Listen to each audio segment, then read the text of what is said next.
जय हिंद dear student, force defence academy में आपका स्वागत है। और हमारी 2020 की सीरीज़ में जो एनडीए का 2020 का पेपर एनालिसिस है उसमें हम आगे बढ़ते हैं। और आज हम लोग बच्चों डिस्कस करेंगे हमारे क्वेश्चन नंबर 96 को। और 96 में ट्रिगो से एक सवाल पूछा गया है बच्चों, और ट्रिगो में लिखा गया है कि द मिनिमम वैल्यू ऑफ 3, ये जो लिखा है बेटा, सपोज मानिए कि ये y बराबर लिखा है और ये लिखा है 3 cos a plus pi by 3। इसकी हमको मिनिमम वैल्यू चाहिए बच्चों। तो देखिएगा, मैं आपको कई बार बता चुका हूँ कि ये जो एंगल होता है, अगर ये एंगल कुछ भी रहे वो अपनी रेंज पे कोई इफेक्ट नहीं पड़ता, उसकी रेंज -1 to +1 ही होती है। तो सीधी सी बात है कि जो cos x की रेंज 1 और -1 के बीच में होती है, वहीं पर cos a plus pi by 3 की वैल्यू भी 1 और -1 के बीच में होगी। पर हमें 3 चाहिए तो ये -3 हो जाएगा। ये 3 cos a plus pi by 3 less than equal to 3 हो जाएगा। तो ये बन गया मेरा बाय। So y lie between -3 to +3। So y की जो मिनिमम वैल्यू हो गई वो -3 हो गई। इस तरीके से ये सवाल बनेगा और सॉल्व हो जाएगा।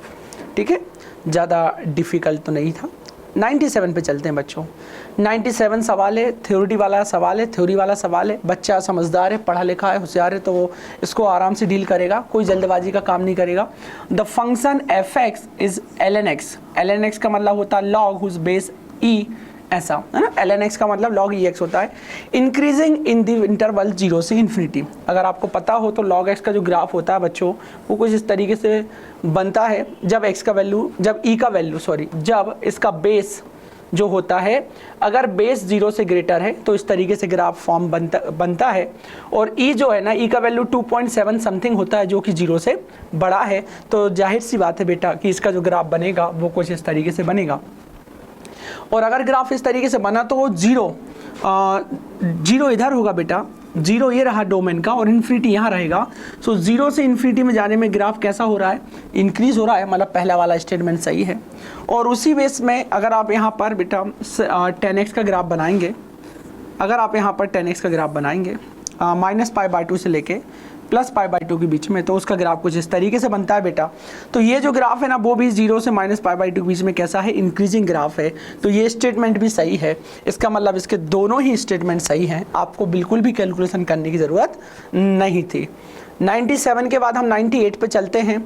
ये सवाल बिल्कुल नॉर्मल सवाल है, बिल्कुल भी डिफ़िकल्ट नहीं है। बोला गया है कि which of the following is correct in respect to the graph of y equal to 1/x-1 the domain of the function. अगर आपको इस फंक्शन की डोमेन निकालनी है बच्चों, y इक्वल टू 1/x-1 लिखा है, आपको पता है कि नीचे वाली पार्टी को 0 नहीं होने देना है, अदरवाइज ये पूरा जो डेटा रहेगा वो इनफाइनाइट की ओर चला जाएगा। तो इसकी जो डोमेन होगी वो सारे डोमेन ऑफ द फंक्शन, सारे रियल नंबर, सिर्फ किसको छोड़कर, 1 को छोड़कर। तो ये बोल रहा है कि इसकी डोमेन जो है वो सारे रियल नंबर होगी 1 को छोड़कर, and the range of the set of real number. तो आप इसकी रेंज और निकाल लीजिएगा। रेंज निकालने के लिए बड़ा आसान तरीका है, आप इसकी रेंज को मान के चलिए, ये 1/x-1 लिखा है, इसको आप बाय मान लीजिए। तो ये हो जाएगा 1 इज इक्वल टू,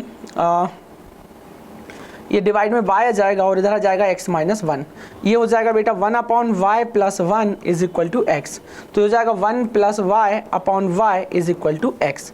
तो y यहाँ पर इस फंक्शन की डोमेन अगर आप निकालेंगे तो वो आ जाएगी सारे रियल नंबर सिर्फ 0 को छोड़कर। सो ये जो y का वैल्यू है वो यहाँ डोमेन का काम करेगा, पर इस फंक्शन के लिए y का वैल्यू जो होगा वो उसकी रेंज का काम करेगा। तो फंक्शन की जो रेंज बन के आएगी बच्चों, वो आ जाएगी सारे रियल नंबर, रेंज आ जाएगा ऑल रियल नंबर एक्सेप्ट 0 को छोड़कर। ठीक है, तो अब देखिएगा कहाँ पर है, ये लिखा the domain of the set of real number. देखो, द डोमेन ऑफ x ये, and the range of the set of points on the y axis, गलत है। ये भी है। दूसरा देखिएगा, द डोमेन ऑफ x ये, रेंज बिलोंग, ये रहा आपका answer, and graph intersect y से, ये वाला आंसर आपका सही हो जाएगा, बी वाला। ठीक है, चलिएगा। इसके बाद आप 99 पे चलते हैं बच्चों। 99 पे लिखा है कि what is the solution of differential equation. इस डिफरेंशियल इक्वेशन का सॉल्यूशन लिखना है। ये लिखा है आपका log बेस में e, इधर लिखा हुआ है dy/dx, और ये लिखा है आपका x। इसका प्रमोशन जब आप करेंगे तो आपको मिलेगा dy/dx, और ये हो जाएगा e की पावर x।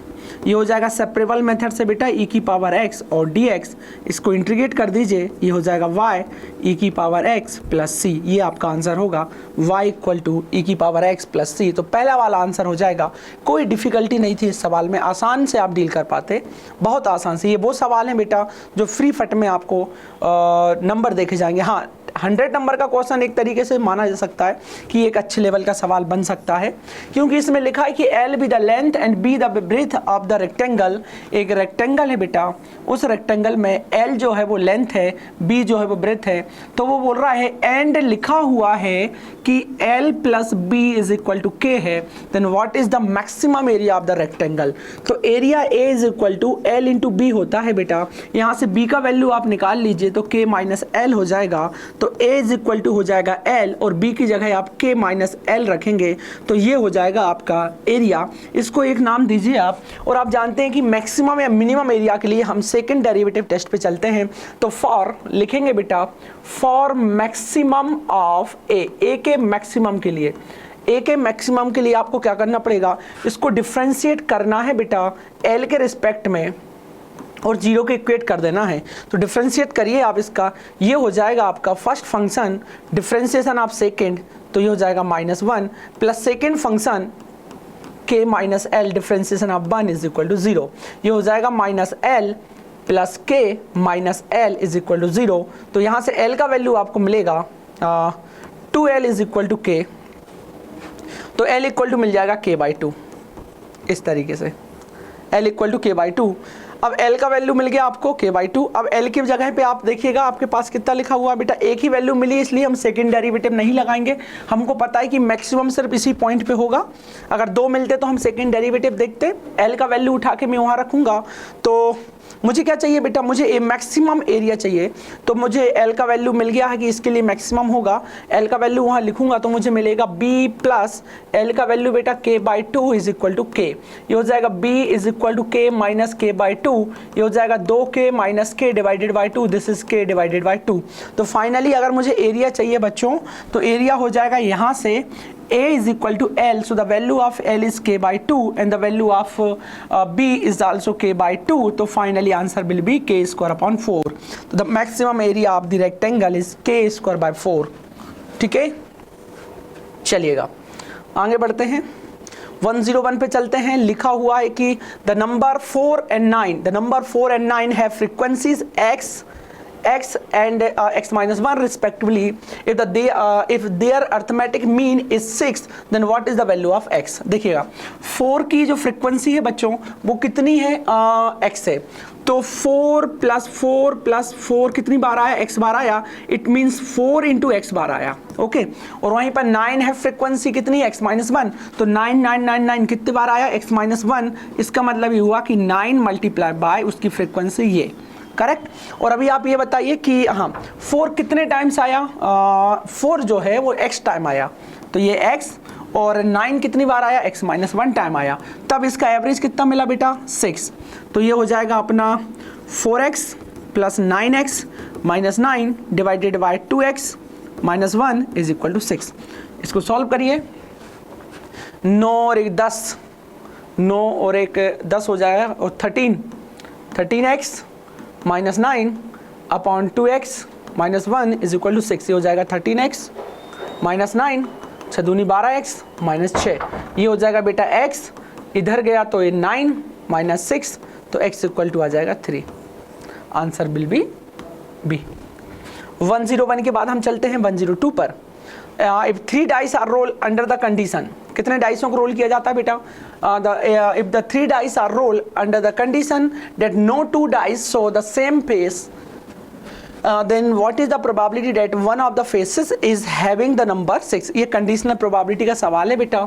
आपसे पूछा जाता है कि no 2 dice show the same face और find the probability of having number 6, कि that one of the faces is having the probability number is 6। तो आपको निकालना है probability of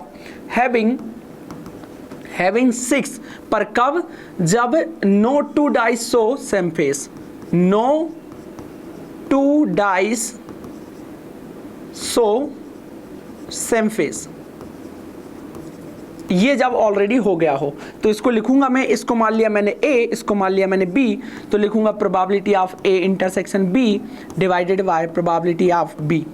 इस तरीके से एक कंडीशनल प्रोबेबिलिटी लगेगी। अब आप जरा सोचिएगा कि 3 डाइस हैं बेटा, तो सैंपल स्पेस टोटल केस जो बनेंगे वो 2 की पावर 3, मतलब नहीं डाइस है ना, कितने डाइस हैं 3, तो 6 की पावर 3 मतलब 216।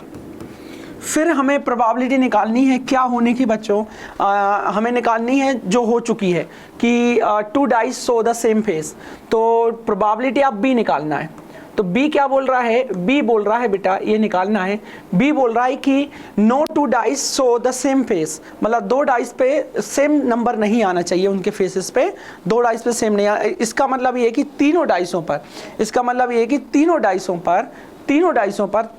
पर अलग अलग नंबर आना चाहिए, तीनों डाइसों पर अलग अलग नंबर आना चाहिए। तो डिस्टिंक्ट तीनों डाइसों पर no 2 dice so the same face का मतलब हो गया बेटा कि जो 3 डाइस होंगे उन पर अलग अलग नंबर आना चाहिए। तो हमारे पास कितने डाइस हैं बेटा, तो ये डाइस के लिए मैंने बॉक्स बना लिया और बोल रहा हमारे पास 1 2 3 4 5 6 ये नंबर हैं जो डाइसों पे आ सकते हैं। समझ लो ये पहला डाइस हो गया, ये दूसरा डाइस हो गया और ये तीसरा डाइस हो गया। तो वो बोल रहा है कि अलग अलग डाइस पे अलग अलग नंबर आने चाहिए, तो इस पे 6 में से कोई भी आ सकता है, तो ये 6 तरीके से आ सकता है इस पे, ठीक है। और जब यहाँ देखेंगे तो ये 5 तरीके से आएगा और ये देखेंगे तो ये 4 तरीके से आ जाएगा। इतने अलग अलग फेसेस पे आ सकते हैं, ठीक है। तो ये कितना हो जाएगा बेटा, ये हो जाएगा हमारा 6 पंचे 30 और 4 3 12 120, ठीक है। इस तरीके से इतने नंबर बनेंगे कि अलग अलग डाइसों पे अलग अलग, मतलब जो डाइस होंगे उनके फेसेस पे अलग अलग नंबर आएंगे, ठीक है। उसके बाद क्या बोल रहा है, हाँ फिर हम लोगों को क्या निकालना है कि बेटा अब कुछ कॉमन भी निकालना है। कॉमन निकालना है मतलब जब डाइस पे 6 आ जाए तो कॉमन के लिए मतलब प्रोबेबिलिटी आप अब A इंटरसेक्शन B निकालना है।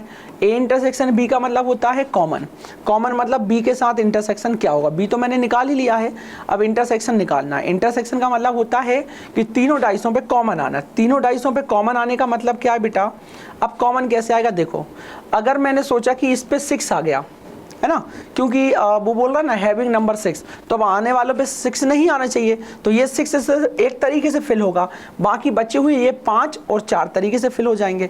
वैसे ही अगर 6 इधर आ गया अगले केस में बेटा, तो ये तो 5 से भराएगा, ये 6 से भराएगा, ये 4 से भरा जाएगा। वैसे ही 6 इधर आ जाएगा तो ये 5 से फिल हो जाएगा, ये 4 से फिल हो जाएगा। इसका मतलब हो जाएगा 5 चौका 20 और ये कितनी बार होगा ऐसा, 3 बार, 20 या 60, तो ये इंटरसेक्शन ये होगा। तो फाइनली जो हमारी प्रोबेबिलिटी बन के आएगी वो हो जाएगी, यहाँ आ जाएगा बेटा 60, यहाँ आ जाएगा 120, तो ये हो जाएगा 1/2, तो इसका आंसर आ जाएगा 1/2। चलिएगा 102 के बाद हम चलते हैं 103 पर। इसमें से पूछा है कि विच इज नॉट करेक्ट, ये बात ध्यान रखने वाली है कि नॉट करेक्ट पूछा है। P A यूनियन B दिया है, इंटरसेक्शन दिया है, नॉट A दिया है। अगर प्रोबेबिलिटी ऑफ नॉट A दिया है बेटा, देखो प्रोबेबिलिटी ऑफ नॉट A दिया है जो कि कितनी है 1/2, तो प्रोबेबिलिटी ऑफ A कितनी हो जाएगी 1/2। हमसे क्या पूछा है कि PB निकालो, तो probability of A union B का फार्मूला होता है probability of A plus probability of B minus probability of A intersection B।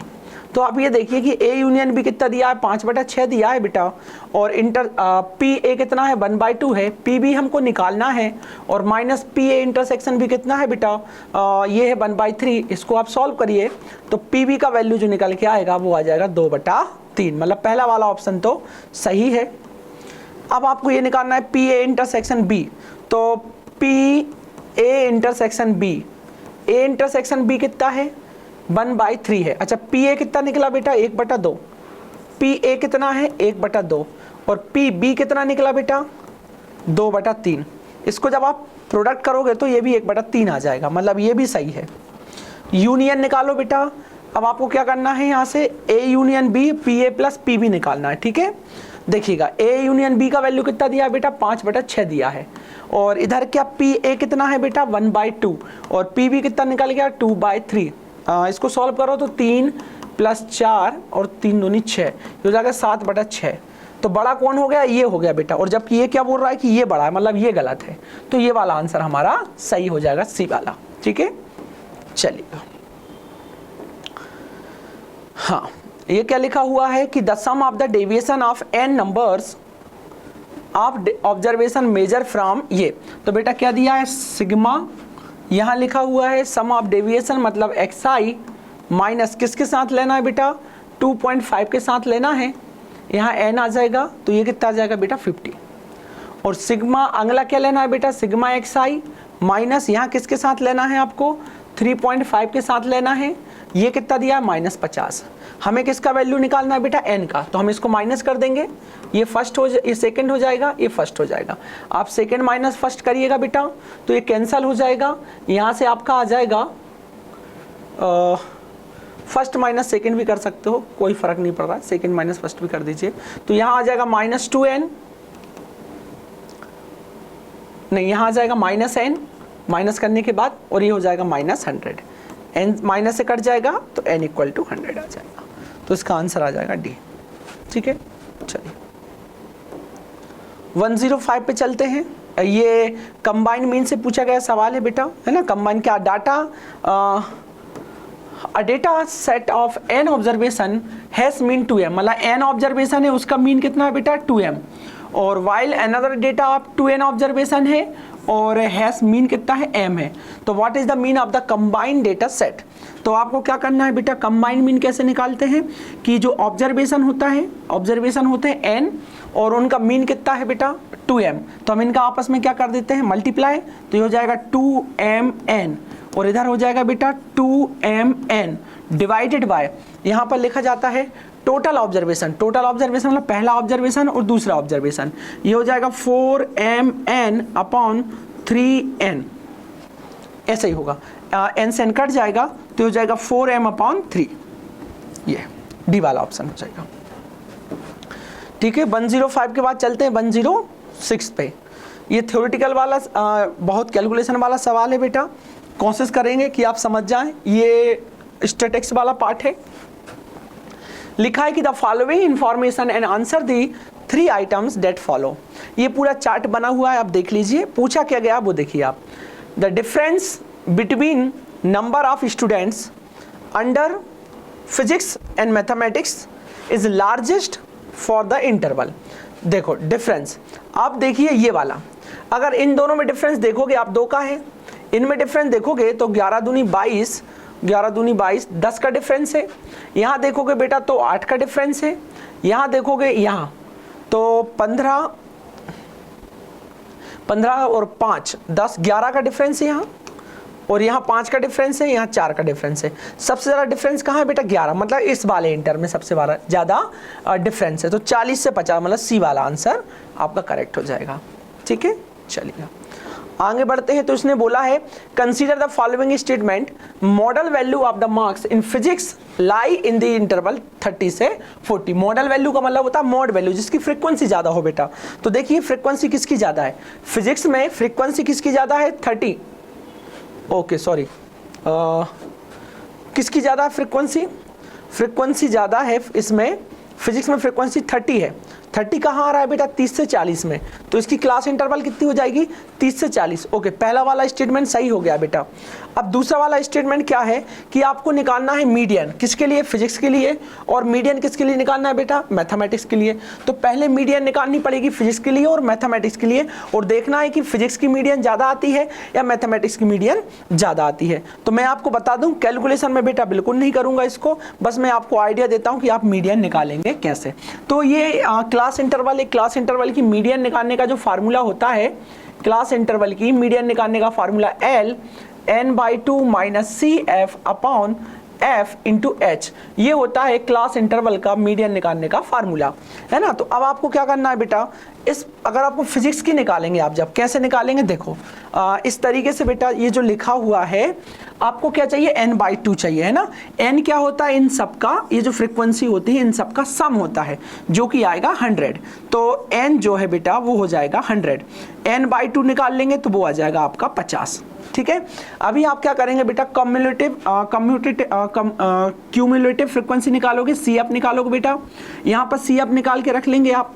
तो जैसे ही आपको CF मिलेगा आपको देखना पड़ेगा कि ये जो 50 आया है वो कहाँ पर आया है, ठीक है, और वही आपका मॉडल क्लास बन जाएगा। वहाँ से आपको फिर क्या पता चल जाएगा, L निकालने, ये सारी वैल्यू आपको पता चल जाएगा, L पता चल जाएगा, n/2 पता ही है, CF पता है, स्मॉल f भी पता है, h भी पता है। जब आप वैल्यू रखोगे बेटा तो यहाँ पर जो आएगी मीडियन, जो मीडियन आएगी फिजिक्स के लिए वो कुछ 40 के समथिंग आ जाएगी, 40 की समथिंग आ जाएगी आपकी। और यही काम जब मैथमेटिक्स के लिए करेंगे बेटा तो मैथ्स के लिए जो मीडियन आएगी वो 35 के समथिंग आएगी। इसका मतलब फिजिक्स की ज़्यादा होगी एज कम्पेयर टू मैथमेटिक्स।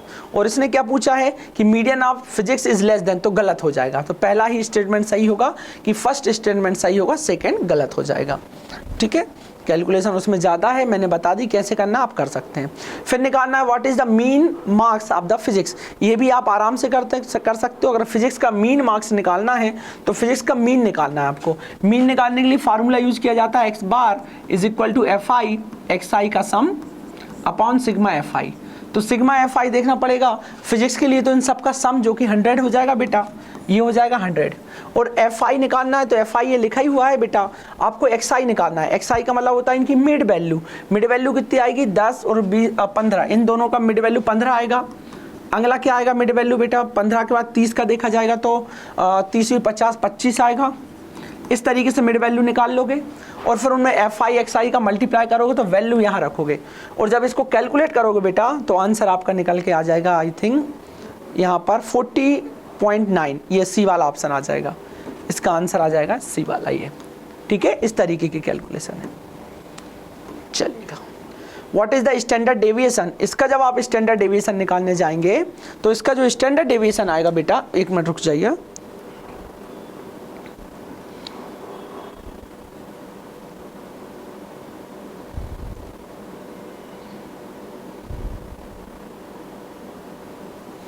ठीक है। चलो आगे बढ़ते हैं बेटा। क्या पूछा गया हमसे कि what is the standard deviation of the observation. In observation का आपको स्टैंडर्ड डेविएशन निकालना है। अब स्टैंडर्ड डेविएशन कैसे निकालते हैं बेटा, स्टैंडर्ड डेविएशन जो होता है वो सिग्मा होता है, अंडर रूट चलता है, ऐसा सिग्मा होता है, अंडर रूट चलता है। और यहाँ आता है सिग्मा, यहाँ आता है बेटा xi minus standard deviation xi minus x बार का होल स्क्वायर अपॉन n, ऐसा होता है। तो जब आप इसमें क्या करेंगे, इस सब का, इन सब का क्या निकाल लेंगे पहले बेटा आप x बार, और उस x बार को हर डेटा से माइनस कर देंगे और यहाँ पर वैल्यू रखेंगे, देन कैलकुलेट करेंगे तो आंसर आपका बन के आएगा 2, है ना। मैं कैलकुलेशन नहीं कर रहा हूँ बेटा क्योंकि कैलकुलेशन बढ़ी जाएगी। सीधी सी बात है कि what is the standard deviation of the observation. तो इन सारे ऑब्जर्वेशन का मैं पहले क्या निकाल लूँगा, x बार। x बार क्या होता है, sum of all observation divided by 2, तो divided by number of observation. तो इससे x बार वाला आसानी से आपको मिल जाएगा बेटा। और फिर हर x में से, मतलब जो x बार आएगा तो माइनस ऐसे -√6 माइनस x बार, यहाँ आ जाएगा -√5 माइनस x बार, इधर आ जाएगा -√4 x बार। ये सब निकालेंगे बेटा आप और फिर n से डिवाइड करेंगे, n मतलब नंबर ऑफ ऑब्जर्वेशन से, तो आंसर 2 बनेगा, ठीक है। चलिएगा, ये सवाल भी बहुत आसान है। क्या पूछा गया बेटा, कोफिशिएंट ऑफ वेरिएशन। तो कोफिशिएंट ऑफ वेरिएशन जो होता है वो sigma upon x bar into 100 होता है। अब सिग्मा निकालना है आपको और x बार निकालना है। तो सिग्मा निकालने के लिए तो फार्मूला होता है सिग्मा निकालने के लिए जो फार्मूला होता है sigma xi upon n minus x बार का होल स्क्वायर। तो यहाँ से आप सिग्मा निकाल लेना क्योंकि आपको सब दिया है, बस आपको x बार की ज़रूरत है तो x बार मैं निकाल देता हूँ।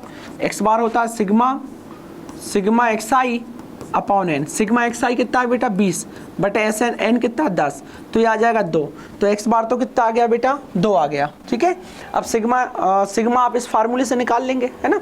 और जब वैल्यू आप यहाँ रखेंगे बेटा, क्योंकि x बार तो कितना आ गया 2, और इस फार्मूले से देखो xi का स्क्वायर 200 लिखा है, यहाँ रख के जब आप इसको कैलकुलेट करेंगे बेटा तो आंसर आपका बनेगा 200, तो ये हो जाएगा 200, ठीक है। चलिए अब चलते हैं प्रोबेबिलिटी के नेक्स्ट क्वेश्चन पे। क्या लिखा हुआ है कि what is the probability that February of a leap year selected at a random will have 5 Sundays. देखो अगर मैं लीप ईयर की बात करता हूँ और लीप ईयर में अगर देखा जाए बेटा तो लीप ईयर में क्या आता है, जो हमारी फरवरी होती है वो 29 डेज़ की हो जाती है। अगर 28 दिन की फरवरी रहेगी बेटा तो 4 हफ्ते पड़ेंगे और 7 चौके 28 टोटल दिन काउंट हो जाएंगे। पर अगर बेटा लीप ईयर है और लीप ईयर में अगर हमने हमारी वो देखी, लीप ईयर में अगर हम लोग देखते हैं और हमको लीप ईयर में जो फरवरी दिखती है वो 29 डेज़ की दिखती है, तो एक डे उसमें बेटा खाली बच जाता है, क्योंकि बाकी नॉन लीप ईयर में जो फेब होता है, फेब महीना 28 का होता है और हर वीक में 7 दिन होते हैं, तो 4 वीक तो यहाँ पर कंप्लीट हो जाएंगे। 4 वीक आपके कंप्लीट हो जाएंगे तो उसकी कोई प्रोबेबिलिटी नहीं निकलेगी बेटा, क्योंकि रिजल्ट कैसा रह गया है, वहाँ पर रिजल्ट वहाँ पर फिक्स हो गया है। ठीक है, तो अब हमको क्या करना, एक दिन बचेगा बेटा, तो वो शायद मंडे हो जाए, वो ट्यूसडे हो जाए, वेडनेसडे हो जाए, थर्सडे हो जाए, फ्राइडे हो सकता है, सैटरडे हो सकता है और संडे हो सकता है। तो टोटल कितने दिन बन सकते हैं, 7। पर उसने बोला है कि हमको तो क्या निकालना है, संडे, तो संडे एक ही बार आएगा, तो प्रोबेबिलिटी हो जाएगी 1/7। ये वाला आंसर हो जाएगा। ठीक है, चलिए अर्थमेटिक मीन ऑफ 100 ऑब्जर्वेशन। चलो, the arithmetic mean of 100 observation is 40। Later it was found that an observation 53 was wrongly read as 83. What is the correct arithmetic mean. ऐसा सवाल बहुत पूछा जाता है बेटा। 100 ऑब्जर्वेशन का अर्थमेटिक मीन कितना, 40, मतलब 100 का ऑब्जर्वेशन कितना हो गया, 40। तो ये डायरेक्ट करने का तरीका जो मैं आपको बताया था। अब रॉन्गली कितना लिखा हुआ है बेटा, 83 को पढ़ लिया गया, तो 83 को माइनस कर दो और जो सही है उसको प्लस कर दो। बाकी डिवाइडेड बाय क्या आ जाएगा, ऑब्जर्वेशन तो चेंज हुए नहीं है तो 100 ही रहेंगे। ये हो जाएगा आपका 4000 माइनस ये कितना हो जाएगा बेटा, 83 में से 53 गया तो 50 चला गया तो 30 बचा, और 3 यहाँ से देख लो, 3 में से 3 गया तो 0, 8 में से 5 गया तो 30 बचा है ना माइनस का, और डिवाइडेड बाय 100 यहाँ से और चला जाएगा बेटा, तो ये मिलेगा अपन को 370 डिवाइडेड बाय 100। एक जीरो से एक जीरो चला गया, 37/10 डिवाइड करिएगा 3 दशमलव है ना,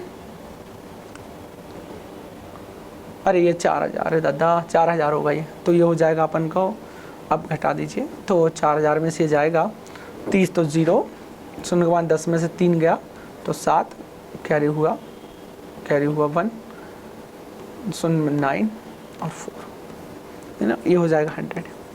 एक जीरो से एक जीरो, 10 से काटिएगा, 10 चौके 40,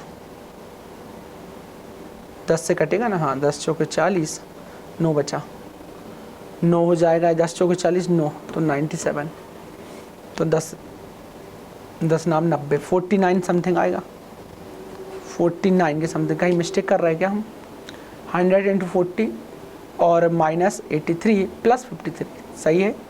what is the correct arithmetic mean.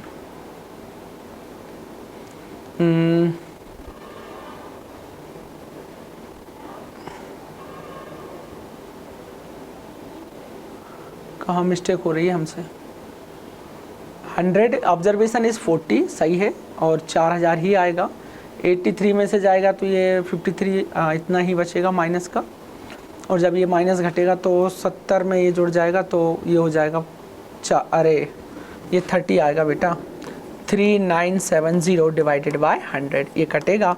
अब आ जाएगा आपका 39 बचा, 9.39 अरे 3 भी, और चलो ठीक है देख लो भैया, 397 बचा बेटा, और 10 में 90 जाएगा 7 तो 7 आएगा, 3.9 ये वाला।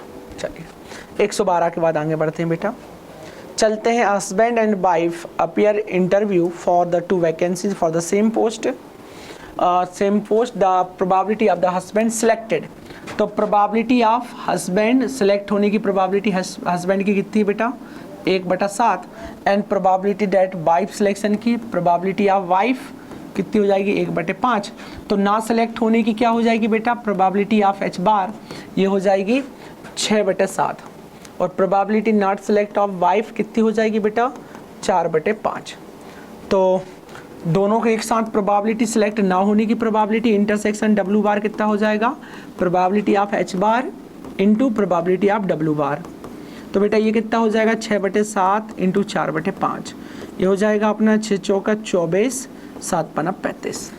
और उसने ये बोला है कि किसी एक के सिलेक्ट होने की probability, then the probability of which one of the following is, उनमें से किसी एक के सिलेक्ट होने की, तो हम बोल देंगे probability of at least one. At least one का मतलब हो जाएगा 1 माइनस नन, तो ये हो जाएगा 1 माइनस नन कितना है 24/35। 35 में से 24 गया बेटा, तो 5 में से 4 गया, 1 बचा, 3 में से 2 गया तो 1 बचा, बटे 35, 11/35। At least one of them will be selected, ये लिया, ठीक है, at least one of them is selected. चलिए 114, dealer has stock of 15 gold coin, उसके बाद 15 सोने के सिक्के हैं बच्चों, और आउट ऑफ 6 जो है ना वो मतलब नकली हैं, 6 सोने के गोल्ड नकली हैं। A person randomly pick 4 out of 15 gold coin, what is the probability that all the coins picked will be counterfeits, मतलब होता है ये नकली है ना बेटा। तो कितने कॉइन है टोटल, देखो जो गोल्ड के कॉइन हैं, गोल्ड कॉइन्स कितने हैं, ये है बेटा 15, उनमें से जो नकली हैं वो कितने हैं, वो है 6। A person randomly pick 4 out of 15, तो देखना 15 टोटल है, उनमें से कितना लेता है बेटा 4 लेता है, 15 टोटल है उनमें से 4 लेता है, और बोल रहा है कि उस बात की प्रोबेबिलिटी बता दो कि वो नकली होंगे। तो नकली कितने, 6 में से 2 कोई भी हो सकते हैं। इसको सॉल्व करोगे तो 6 इंटू 5 ये हो जाएगा 1 इंटू 2, इसको सॉल्व करोगे तो 15 इंटू 14 इंटू 13 इंटू 12, और ये हो जाएगा 1 इंटू 2 इंटू 3 इंटू 4, तो 4 3 12 ये गया, और 2 7 14 ये गया, 2 एकम 2 2 3 6 ये, तो ये हो जाएगा 5 3 15, और डिवाइड में चलेगा 15 गुणा 7 गुणा 13 ये गया 1/91, ये वाला ऑप्शन हो जाएगा, ठीक है। चलिएगा उसके बाद a committee of 3 is to be form, a committee of 3 is to be formed from a group of 2 boys and 2 girls. What is the probability the committee consists of 2 boys and 1 girls? तो देखना total कितने हैं बेटा, total हो गए committee 3 की बनानी 4 में से 3 लेना है क्योंकि कमेटी 3 की बनानी है, उसमें 2 बॉयज रखना है, 2 बॉयज से 2 में से 2 बॉयज ले लो, और गर्ल्स कितनी 2, उनमें से कोई भी एक गर्ल्स ले लो, कमेटी बन जाएगी। 2 NCN 1 होता है और NC1 2 होता है, 4C3 4, 4C3 को लिखो 4 3 2 और 1 2 3 ये गया 4, 2 कम 2 2 दूनी 4, 1/2, ये वाला ऑप्शन हो जाएगा, ठीक है। ये बहुत आसान सवाल पूछे गए बेटा। 116 पे चलते हैं, लॉटरी की बात कर रहा है वो कि 10 टिकट है, 1 से लेके 10 लिखे तो सैंपल स्पेस कितने हो जाएंगे, सैंपल स्पेस तो हो जाएंगे 10। 2 टिकट आर रैंडम साइमल्टेनियसली एक साथ निकाले जाते हैं, what is the probability that both the ticket draw have prime number. तो 10 बेटा 1 से लेके 10 तक कितने प्राइम नंबर होते हैं, प्राइम नंबर हो जाएंगे 2 3 5 7, इतने ही प्राइम नंबर होते हैं। इन 4 में से कोई 2 प्राइम नंबर लेना है आपको, तो प्रोबेबिलिटी हो जाएगी 2 प्राइम नंबर लेने की, 4 में से कोई 2 लो और 10 में से कोई 2 लो, तो ये हो जाएगा 4 3 बस 1 इंटू 2, और इधर हो जाएगा 10 9 1 इंटू 2, 2 पंचे 10, 2 दूनी 4, 3 दूनी 6 और 9 पन्ना 45, 6/45, तो ये हो जाएगा 3 दूनी 6, 3 एकम 3 3 5 15, 2/15, ये वाला आंसर हो जाएगा, ठीक है। चलिएगा इसके बाद चलते हैं किस पे, हाँ रेग्रेशन लाइन है, आपको इस पे काम करना है बेटा, y की x पर रेग्रेशन लाइन की इक्वेशन बनानी है आपको। तो अगर आपको y की x पर रेग्रेशन लाइन बनानी तो बेटा देखो सब कुछ दिया है, आपको कुछ भी करने की ज़रूरत नहीं है बेटा, सीधा आपको रेग्रेशन लाइन की इक्वेशन बनानी है और आपका काम हो जाएगा, ठीक है। देखिएगा बेटा क्या लिखा है कि let x and represented prices लिखा है बेटा, commodity in Kolkata and Mumbai respectively it given that x bar by bar. आप तो ये देखिए फाइनल की what is the equation of regression of y on x, y on x पे चाहिए बेटा, तो इसकी इक्वेशन होती है y माइनस बाय बार, यहाँ r आता है sigma y upon sigma x, और ये आता है बेटा x माइनस x बार। अब आपको पूरा डेटा दिया है बेटा, y माइनस बाय बार का वैल्यू दिया है 67 है ना, और r का वैल्यू कितना दिया बेटा 0.8, सिग्मा y का वैल्यू कितना दिया 3.5, सिग्मा x का वैल्यू 2.5, ये x दिया है माइनस x बार, ये दिया है बेटा। अब आप जब इसको कैलकुलेट करेंगे तो आंसर मिलेगा आपको बी। ठीक है, चलिएगा। Consider a random variable x which follow binomial distribution with parameter n and p is इतना लिखा है, y equal then y equal to a follow binomial distribution with the parameter n and p respectively given by n कितना दिया है 10 बेटा, तो ये वाला ऑप्शन गया, ये वाला ऑप्शन गया, इन दोनों में से कोई एक हो सकता है। p अगर ये दिया है तो हमको q चाहिए, तो ये हो जाएगा बेटा अपना p क्या ना, सक्सेस की प्रोबेबिलिटी 1/p है, तो फेल होने की 4/5 हो जाएगी, तो ये वाला आंसर हो जाएगा डी, कुछ भी नहीं करना पड़ा। ठीक है, चलिए 119 पे चलते हैं। क्या लिखा है बेटा, if A and B are two event, ये पूरा डेटा आपको दिया है, आपको प्रोबेबिलिटी निकालनी है इसकी। तो probability of A bar union B is equal to होता है 1 minus probability of A bar, probability of A, देखो probability of A bar plus probability of A intersection B. तो इसको लिख सकता हूँ मैं बेटा 1 minus probability of A plus probability of A intersection B. अब ये हो जाएगा बेटा 1 माइनस प्रोबेबिलिटी ऑफ ए कितनी दी है 0.6 प्लस इंटरसेक्शन की 0.4, ये हो जाएगा बेटा कितना 0.4 प्लस 0.4, तो ये आ जाएगा बेटा 0.8, तो ये गलत हो जाएगा। अब ए बार और बी बार की बात करते हैं। ठीक है, ए बार और बी बार की बात करते हैं। तो probability of B bar upon A bar is equal to होता है probability of A intersection B का bar upon probability of A बार।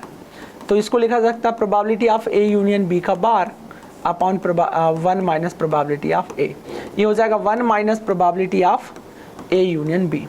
अब ये हो जाएगा 1 माइनस प्रोबेबिलिटी ऑफ ए, तो ये हो जाएगा 1 minus probability of A union B.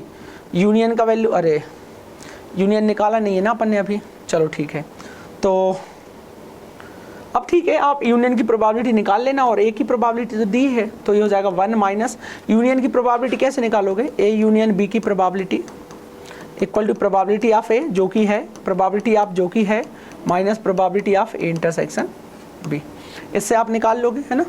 तो ये कितना हो जाएगा बेटा 1 minus probability of A union B को, ए की प्रोबेबिलिटी कितनी है 0.6, बी की प्रोबेबिलिटी 0.5 माइनस इंटरसेक्शन की 0.4 और divided by 1 minus probability of A, probability of A कितना दिया है 0.6, इसको कैलकुलेट करोगे तो 0.6 आएगा, तो 2 ओनली सही हो जाएगा। चलेगा, हम चलते हैं 120 एंड लास्ट बेस थ्योरम से पूछा गया सवाल है बेटा, ये ध्यान से सुनना। 3 cooks x by and z bake a special kinds of cake and with respectively probability, तो ये जो दिया ना 0. ये दिया बेटा प्रोबेबिलिटी ऑफ, अच्छा, और x देखो पहले प्रोबेबिलिटी ऑफ x देखो, प्रोबेबिलिटी ऑफ x कितना दिया 50%, मतलब 50/100। प्रोबेबिलिटी ऑफ y कितना दिया बेटा 30/100 और प्रोबेबिलिटी ऑफ z कितना दिया बेटा 20/100, है ना। अभी आप cakes 20, what is the proportion of failures caused bye x, तो x की अब probability of x, probability of cake मतलब ABC का, इसको ए मान लेते हैं। तो प्रोबेबिलिटी ऑफ A जब x हो चुका हो कितना दिया है बेटा 0.02, प्रोबेबिलिटी ऑफ B जब क्या दिया हो बेटा, जब बाय हो चुका हो, ये कितना दिया है 0.03, और प्रोबेबिलिटी ऑफ कितना, प्रोबेबिलिटी ऑफ Z जब कितना दिया, प्रोबेबिलिटी ऑफ C जब Z दिया हो, जब Z हो चुका हो कितना दिया है बेटा 0.05। ओके, अब आपको बेस थ्योरम लगानी है, पर वो बोल रहा है कि x का चाहिए, तो x कहाँ है बेटा ये, और x कहाँ है बेटा ये ऊपर आएगा 50/100 इंटू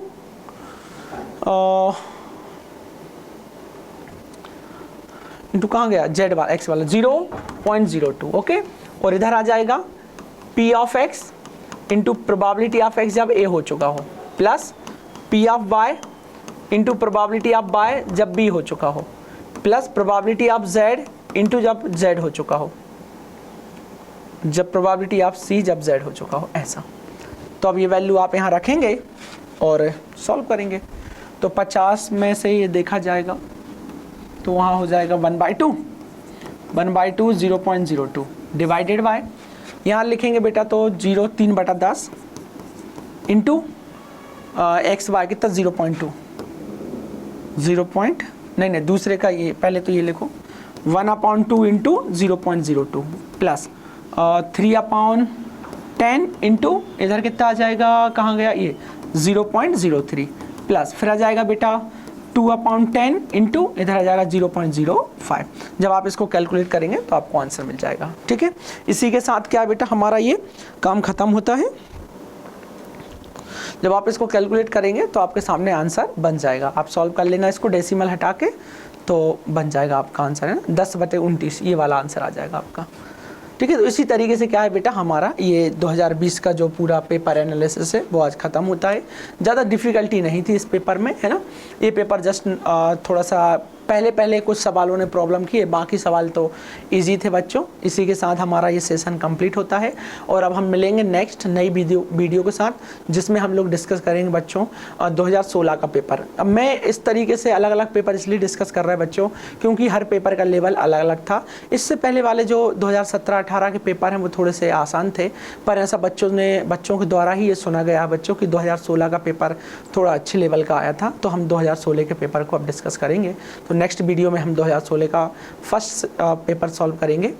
इसी के साथ बेटा है ना आप मेहनत करिए, जल्दी ही आपका पेपर आने वाला है। Thank you so much. जय हिंद स्टूडेंट, थैंक यू।